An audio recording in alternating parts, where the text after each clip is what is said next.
Hello guys, আসসালামু আলাইকুম। সবাই কেমন আছেন? শুভ রমাদান। রমজান মাসের শুরুতে আমার আরিশা সকাল সকাল ঘুম থেকে উঠে পড়ে। তারপরে দেখেন কি কি সাজাইতেছে, সব কত কিছু সাজাইতেছে। আরিশা মনি বোটের গুটি নিচে, কানের দুল নিচে, খোপা নিচে, খুন্তি নিচে, মেকআপ বক্সের মেকআপ নিচ্ছে, চুলে নিচ্ছে, প্লাস্টিক চুলে নিচ্ছে, সব কিছু নিয়ে বসে বসে খেলা করতেছে।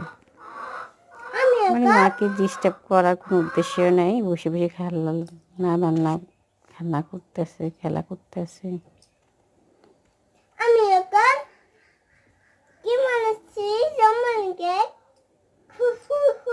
লাড়কি নিচে, লাড়কি দিয়ে চুলা বানাইতেছে। এগুলো লই লই আসলে কষ্ট এত কে কে কে